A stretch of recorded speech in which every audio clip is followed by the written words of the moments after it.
and welcome to Linux Action News, our weekly take on Linux and the open source world. This is episode 14, recorded on August 13th, 2017. I'm Chris. And I'm Joe. Hello, Joe, and happy mid-August. We're officially in the mid of the summer months, and there's one thing on everybody's mind right now, and that's solving universal software installation on Linux. Apparently, the biggest problem plaguing our land, and there's been a bit of movement this week. Yes, so it seems that Ike over at Solus has decided to adopt snaps. So as well as Flatpak, which they were talking about adopting and have, but hasn't really gained much traction because there's not much that needs to be flat-packed, he's given in finally and has now accepted that snaps are going to be part of Solus. Originally, it was going to be in a kind of upcoming future ISO, whereas he's done a lot of work over the weekend by the looks of things, and it's going to be in the very next release. Supporting both Flatpaks and snaps is sort of the obvious solution because they are, as they grow, starting to serve different needs. And what I like about Ike's implementation for both of them in Solus is they both have full-fledged big boy sandboxing via their individual technologies. That's a big part of this. Other distributions have implemented various levels of support, but they don't always nail the sandboxing part. And I think there was a fair amount of cross-project collaboration there. I've invited Ike and Wimpy on Linux Unplugged next Tuesday to sort of give me that sort of picture of it, because I think that might be part of the interesting details here. However, the bigger takeaway here is we're really settling down on these two formats. App Image, by its very nature, doesn't really need this cross-team collaboration. You can just sort of run app images. But this low-level stuff for Flatpaks and snaps, where there's really built-in proper sandboxing support, and there is a community aspect of it to bring in more developers working with these. This is a huge thing for all distributions, to sort of adopt and implement correctly. And this would be a model for a lot of them to follow, because if you don't adopt it properly or implement it correctly, you could sort of bungle the whole thing. And the key issues that I see that stand out are, where do you draw the line from what you package in your repositories versus what you ship as Flatpaks? And how do the outside projects view it, like the GNOME project? How do they view that relationship and how it should be set up? That's a really deep thing for distributions to think about. And then how do you implement the security, the sandboxing? And I really think Solus has nailed it, and it'd be a good model for other distributions to look at if they're trying to make this decision. Well, yeah, and also you kind of glossed over the community aspect there, but I think that the way they've worked together, the Solus and Ubuntu teams, to make this happen has got to be the model for how other distros are going to do it, because you can't expect them to do this completely alone. And so hopefully going forward, we're going to see more of this collaboration, because if you're going to have a universal package format, you need collaboration. Absolutely. And also, I'd like to see this sort of resolved so we can move on and just start shipping software, and just get people like companies and open source projects to start shipping their software as snaps or Flatpaks. Yeah, although it's quite telling that in one of the Google Plus posts that Ike made about this, he said, personally, I think everyone's lost their marbles chasing universal apps as if it's the #1 problem we have in Linux, as opposed to the tangible, attractive features to bring developers across and create awesome stuff for our platform. But hey, whatever. That's easy for Solus to say with their fairly well-maintained repositories where they frequently update things to make apps like Discord work when there's all of a sudden new dependency. Not all distributions are as diligent with their repository hygiene. And so, yeah, I do totally understand where he's coming from, but it's because the problem, I think, isn't as pronounced in Solus as it is in other distributions, in part. And also in part because he's right. It isn't the #1 problem we're trying to solve right now, but there are companies that have an interest in this, and there are long-term problems that have been nagging Linux for a very long time that people are in positions to solve, and they really want to solve them now. So you kind of have to jump on the bandwagon when it's here, and I think that's what he's done. He's made a really practical choice in how to implement it, and one thing I'll always give the Solus project and Ike specifically, and one of the reasons why it's one of my top contenders as a distribution is he'll take a strong stance on something, but he is totally willing to take in information, consider that, and then change his position. And every time he's done it, I'm like, yep, that makes a lot of sense. Every single time it's been like, yeah, that seems like a really clear decision to make, and other people should probably follow that. Yeah, first of all, with Flatpak, it seemed a bit strange and it was a bit of a U-turn. But he's kind of not afraid to U-turn or flip-flop, or whatever you want to call it, if it makes sense. And yeah, that is what makes Solus good, I think, that you've got someone who is willing to change his mind based on new evidence and new thinking. Yeah, and he famously articulated the anti-Flatpak, anti-Snap stance on Linux Unplugged a while ago, and he made a really good cognizant argument against it. And now he's made a really good cognizant argument for it. So I can't wait to talk to him more about it. But now we just wait and see where this actually goes, because we got to get people shipping software. And Canonical's playing a role in that. And they're also looking at reshaping their community infrastructure a bit, which may down the road play into some of this, like community adoption of snaps. Yeah, Popey has been very busy writing blog posts over the last week or so by the looks of things. The first one we're going to talk about is the Ubuntu Community Hub proposal. And in this blog post, he basically says that the Ubuntu community portal that they've got now is just not up to scratch. It hasn't been maintained very well. It's a bit old. A lot of the information is outdated. And as a result of that, it's hard for people to come into the Ubuntu community.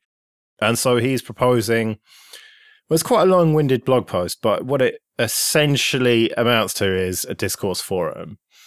Is that too harsh to boil it down? No, I think it's, he's thought a lot about this, and they're thinking a lot about community, and you've boiled it down pretty much correctly. They're proposing they replace the community portal with something that Popey considers more dynamic and collaboratively maintained. They would raise the profile of conversation and content, maybe pull over really great legacy content from some of the places they'd be spinning down, although really they're not looking at replacing all their other sites. More like add to them, because things like the well-established Ask Ubuntu or Ubuntu forums wouldn't go anywhere. So this would be more like a supplement to them. But is it not just potentially adding more confusion, yet another place to get information about Ubuntu? Yeah, I think it could be to a degree. I think also you have to wonder if community hasn't changed a bit online. I think it's less and less common for people to be able to stand up their own silos and have community come to them. I think it's more common now you have to go to the community wherever they're at. And sometimes they're on Mumble, sometimes they're on Discord, sometimes they're on Twitter, sometimes they're on whatever. The list could go on and on. I just think that there's so many established resources for people, and they are so allergic now to creating new accounts and having yet another password that could get leaked or compromised, or yet another thing that's going to email them, that they've sort of settled in now. And I think it's more about having a beachhead in those areas. Like Telegram is another example, and just having a presence there. You must feel this to a degree with your community around Late Night Linux. Well, I think that it is somewhat fractured, and it's kind of mostly in the Telegram group, I suppose. But we do have people who don't really hang out there and are more interested in commenting directly on the website. And I mean, back in Linux Luddites days, we had hoped to have one community on the website and try and kind of focus it there and have the comments and email notifications of replies and stuff like that. But it just didn't really work out that way. Some people want to be on Twitter, some people want to be on Google+, so you just kind of have to be everywhere, really. It feels like the golden era of the forum, or building your own wiki around your community where you have lots of active contributors, is sort of past, as there are bigger fish out there that people want to spend their time with. But it's not necessarily a wrong approach here. They're essentially saying, well, discourse sort of solves that problem, because discourse is commonly used. It's something that a lot of people have accounts with. It's something that they already have familiarity with, so you're not asking them to spend their time to learn something new. It's something dynamic and modern that people are used to seeing. So I think that's exactly what Popey's going for, and he's thought a lot about this, plus trying to solve other problems like onboarding and communications. So hopefully this works. I wonder how much traction it'll actually pick up. Is it just me, or Discord and Discourse, are they just too similar and confusing? Very. Yeah, it's so annoying. It feels like namespace collision. I suppose, one of the things that could be really great about this is they could see a resurgence of new users with the switch to GNOME. So having the good infrastructure in place as those new people show back up or return could be a good timing. Yeah, well, I think things are changing fundamentally. I mean, they have changed fundamentally. It feels like they really went for it with the phone stuff and convergence, and that just didn't work. And it's like Shuttleworth picked up the company and just shook it like an Etch-a-Sketch, just totally shook it off and just remade it, basically. And so that's what we're seeing now, aren't we? We're seeing developments in all the different places, and we're finding, it was like a huge explosion almost, wasn't it, of the whole project. And now the dust has settled. I'm using too many metaphors and stuff here, but you know what I mean? Things are shaping out in their own ways, and this is a huge part of it by the looks of things. Meanwhile, development on what is turning into one of the most interesting releases of Ubuntu in many, many years is going on. So all of these big changes, and there's staffing changes, a lot of things you have to imagine behind the scenes are changing. People have roles they've never had before. And all of that's happening while development continues on what actually seems to be a fairly impressive version of Ubuntu 17.10. And to sort of help solidify that, they're making a call for people to stop by and help them polish the experience. Yeah, the 24th and 25th of August, the Ubuntu Artful Desktop Fit and Finish Sprint. So they're going to be working on this during the day. They're kind of paid developers and people at Canonical, but they're inviting community members to come in the evening, and there'll be beer, soft drinks, and pizza by the sounds of things. I don't think they want just anyone. I think you've got to be able to offer something to them. They talk about CSS experts and people who know quite a lot about GNOME Shell and GTK themes and stuff like that. And they're really trying to just, as the name suggests, iron out all the little paper cut bugs, make it as smooth an experience as possible when you install this, because they realize how important this release is. I really encourage you, if you're in the London area, even if you're not an Ubuntu user, consider going. Imagine maybe building a relationship with one of the developers of Ubuntu by helping out with something there. So they have a deadline for filling out the form. It is Friday, August 18th, and you'll need to find the link in our show notes. They don't have a lot of room, so you'll need to fill out that form. And then if you can't make it too, let them know if you do sign up, just to kind of help them out so they can manage all that. I like this a lot. I like this a surprising amount, because I'm racking my brain right now, Joe, and I'm trying to think of any other distribution that I've heard do this, where they'll say, come into our corporate offices, sit down at some computers that we'll set up, and bang on our desktop just so we can make sure the fit and finish is as top-notch as possible. Have you ever heard of any other? I've heard of Microsoft and Apple doing this, but I've never heard of a distribution doing this. Well, isn't that because the likes of Red Hat would pay people to do it rather than just giving them some pizza and beer? Maybe, yeah. Maybe they would hire a group. They would probably go through some sort of contracting agency that would go out and hire people for a temporary 30-day job. I mean, they would probably be very corporate about it, where this is more like, come and have a beer and eat some pizza and bang on GNOME for us. So if you have a little GNOME Shell skills, or even CSS, because, I mean, let's be honest, that's what these themes are made out of. And of course, you got to probably be a little familiar with Linux, because it's not so much about total new user experience as it is the refinement of a professional desktop. I think it's a great idea, and I'd love if anybody goes. I'd love for them to let me know how it went, because there's some things that are in Ubuntu 17.10 that I think are going to be game changers. I can't wait to review this distribution. There's, for me personally, big stuff landing in Ubuntu 17.10, and I've talked about it before, but for one of them, I have to repeat, I'm so thrilled that they are working on proper hardware-accelerated video playback on the Linux desktop, and they're doing it by working with the low-level codecs, patching that stuff. They're working with Chromium, like Chromium 60. They're enabling video acceleration, and you can see a 50% savings in CPU overhead using the VA API. Now, not only does that translate to better battery savings, but for me, the biggest thing is it just means my fan runs less, and it makes my laptop less annoying, and my laptop gets less hot. And these if you have a Haswell or newer CPU, it's going to work. And it's just, you're going to install 17.10, and you're going to have a 50% CPU reduction in something you've maybe done, like watch a YouTube video on a daily basis. This is a huge benefit. Now, of course, it's not going to be perfect. It's going to take probably several releases of working on this, but I can't wait for this to land in 17.10, and they're sending the code upstream too. They're sending it upstream. So this could land in Fedora, this could land on all the other desktops out there, and it would be massive for battery life on Linux. And it's going to be massive for 4K video playback. What I really like about this, and we're kind of taking this info this week from the Ubuntu Desktop Weekly update, is if you look at the screenshot, not only is it probably a laptop that's 720p by the looks of things. It's only got 4 gigs of RAM, so they're not doing this on huge powerhouse machines. They're doing it on realistic machines that people actually have. Yeah. They also are adding patches, and they're sending these upstream that will enable or disable network connectivity, which I think is, then the little checker, I think that's just brilliant. And it's going to be a little toggle switch in privacy settings of GNOME Control Center to allow you to turn on or off the connectivity checker. Yeah, you know, we talked about at length when they first announced that they were ditching Unity and going to GNOME, and I was very cynical about it. I said that they're basically abandoning the desktop, and people said, oh, hopefully it's going to make GNOME better as a result. And I was very skeptical of that, but here we are. The proof is here. They already are contributing to GNOME. They're making it better for everyone. Mm-hmm.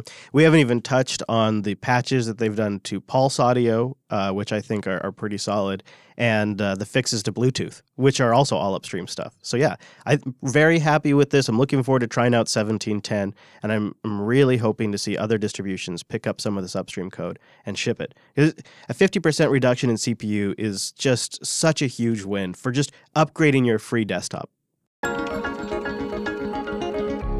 linuxacademy.com/unplugged. Go there to support the show and sign up for a free 7-day trial. It's a platform to learn about Linux, everything from the low-level stuff up to the high-level stuff that you can really boost your resume, AWS, Azure, OpenStack, which is an incredible topic, or learning to develop, like PHP or Ruby. What I really like about Linux Academy is they'll work with your busy schedule. And one of the problems when you're super busy with self-paced learning is that every now and then you just start slipping. It's a willpower thing.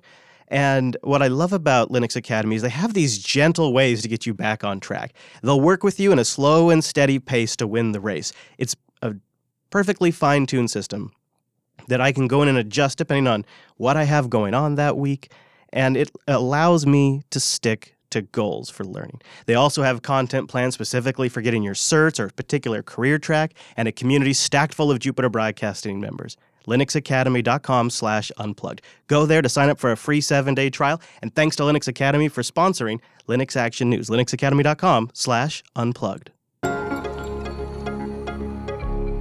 Okay, let's talk about Nextcloud. We haven't spoken about them for a while. And this week they announced a partnership with various education companies and organizations.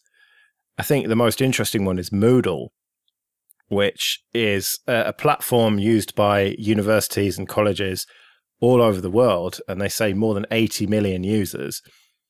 And so it's effectively just apps for Nextcloud, which anyone can install, but they've been working hard with these various organizations to integrate stuff really well.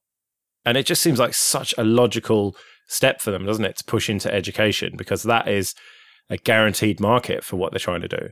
Yeah, that does seem like a really great step for them. They've also worked with Moodle to integrate authentication on the Moodle side of things. So that's pretty great. Stop and think about that for a second. That means Nextcloud can plug into all these existing established Moodle user databases. So you install an app on your Moodle. That's pretty funny, actually. I bet it gets old if you work with Moodle, but for somebody who doesn't, that's funny. Then you have this new app. Then you can offer users the ability to access files from Nextcloud. You can also then manage the sharing rights from within Moodle.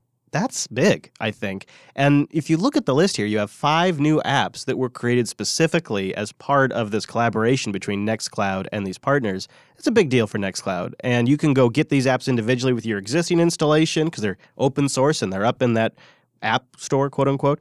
Or you can go get the bundle, which I think is also really smart because then in the education market, it's something they can wrap their head around and just start deploying. Yeah, and it kind of makes sense from a business point of view. If they want to keep everything open source, they don't have that freemium model that they used to have. They need to offer support and hosting and stuff. And education is a good sell for that, isn't it? Yeah, absolutely. And if you're going to be looking at Moodle and Nextcloud together, why not view them in the new version of Firefox, version 55, which is the one I'm officially excited about, Joe? Yeah, because now we've got cool WebVR. Oh, no, hang on. That's only on Windows. Wait, no, that's, yeah. Yeah. But we have got better performance and just general improvements across the board. I mean, I've tried this out. It's not in Ubuntu 16.04 yet, so I had to just download the tar and extract it and run it. And just instantly, on my i3 laptop, it was just way faster at everything. Yep. My experience as well, much faster. And I'm using only the plugins that work with electrolysis. So that's part of, I think, why it's working really fast for me. I was digging around on hacks.mozilla.org, and I'll try to link this in the show notes. Holy crap, Joe. Holy smokes. This is amazing work that they've been doing, and it's the progress of a bunch of various different projects coming together inside Mozilla and landing in version 55 of Firefox. And it means all kinds of things are faster at every single level of Firefox. So we know a couple of big name things, but it's like 100 little things too. And I'll have that linked in the show notes if you want to geek out on that. It's pretty cool. But for me, I think the big takeaway feature that I'm a really big fan of is they've made the Flash plugin click to activate by default. That's long overdue. Yeah, and you could always do it with an extension, but I always end up with tons of extensions, so it's nice to just have it baked right in. And the next versions of Firefox, we're going to have a couple of new versions landing over the next few months, and they're also looking pretty great, including a new UI. So literally pretty great. Version 57 of Firefox is slated to be released sometime in November. It'll be the biggest user-facing change. It's the one all the users are going to end up talking about. It's going to ship the new Photon UI, which you could actually get your hands on if you dig around. And that should probably get a lot of people talking about Firefox. Yeah, it's in the nightly on Android and on the desktop, and I've tried them both. And the mobile one, it doesn't look massively different, but the desktop just feels much more modern, really. Just everything about it is a little bit more modern. And one of the features that wasn't in the version of 55 that I tried, which is strangely rolling out to users on a kind of case-by-case basis. I'm not exactly sure what's happening with that. But on the 57 nightly, you've got this screenshot within Firefox button. And so it's right up there on the top right next to downloads and stuff. And you click that, and then you can select the area of the screen that you want, including if you want to scroll way down. And so you can take a huge, long, thin screenshot of a forum thread or something like that. And that's baked right into Firefox, which is a good feature as well, I think. It saves you having to print screen and then open it with GIMP and then crop it. It's kind of all right there. That is really cool. I'll play with that. Now, I got to also say, I've been getting a few emails, and they're along the lines of, once 57 ships, I got to switch to Chrome, because the Zool-based add-on that I have isn't getting replaced, and it won't work with 57. And a year ago, they made a Chrome version. And so I've been eyeballing that. And this is a common story. And I could see it happening to me, too. So 57 will also be a divisive release, because there are people that's their stake in the ground, is once the Zool-based add-ons are discontinued, I'm out.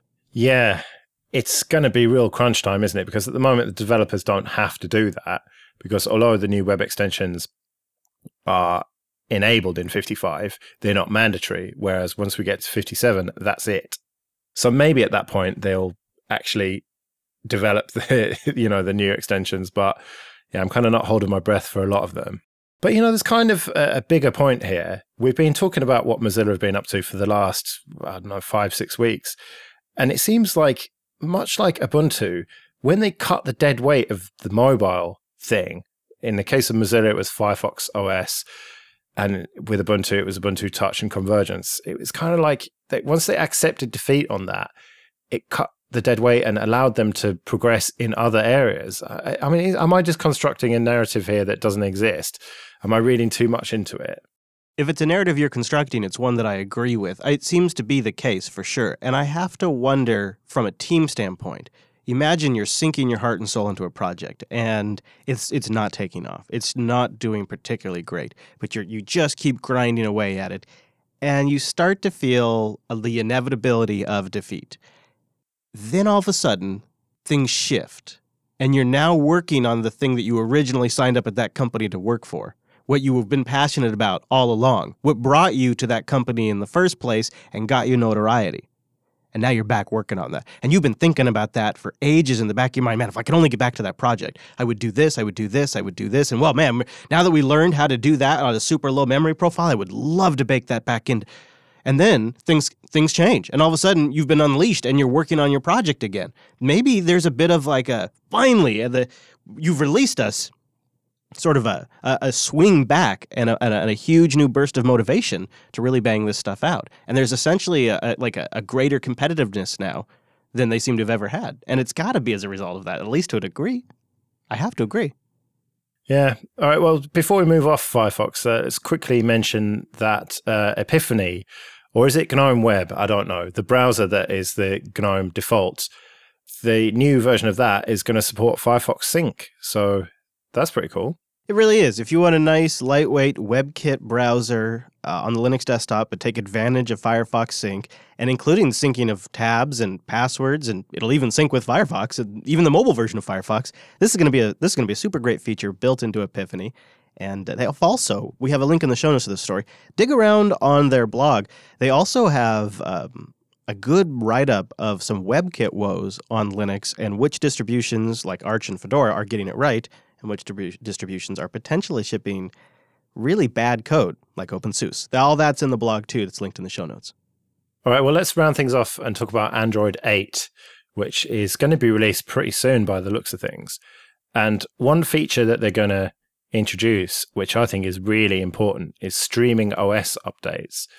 So at the moment, to get your OTA updates with Android, it downloads it to the user partition and then copies it over the system partition. And so if your phone is full of photos and videos and apps and doesn't have enough space for the huge binary that it needs to download, then your OTA update won't work, and then you're stuck using an old vulnerable version. And that's if you get an update in the first place. Whereas now, it's going to effectively just download it straight to that system partition, but only if you are using certain devices that support this A-B partition layout. Right. And the other thing, too, that it's not just the gig image that it downloads or even the 200 megabyte image that it downloads. It's that when it extracts it, it needs an additional space. So it needs the compressed image space and it needs to extract it. And so existing Android has a system partition and like a cache partition. And that's where it's just a set of reserve space on your phone sitting there waiting to be used for updates, which most Android phones don't even get these updates. And it just sits there wasting space. So starting with Android 7, Google introduced a new feature called Seamless Updates, which created a System A and a System B partition. As you'd expect, only the Pixel supports this at this time for some reason. And then starting with version 8, that A-B partition swap update, where you update partition B while you're running from partition A, and then you swap them at boot time. And if there's a failure, you just swap back. We've heard Fedora and Canonical talking about this a lot recently, too. But they're going to start streaming updates, Joe, to that second partition at the block level. Like block updates over the internet, I would imagine compressed right into this partition.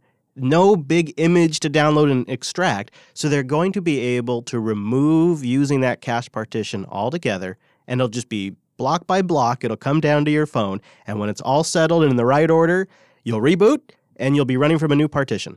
DD over the network, essentially. Yeah, really. And they're going to actually backport it to 7.0 as well.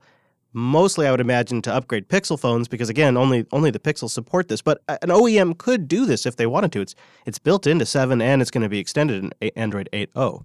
But the big question is, why are none of the OEMs doing this? Oh, that's the long, dark tunnel that is the debate about Android OEMs and who's responsible for what and how long they should be supported.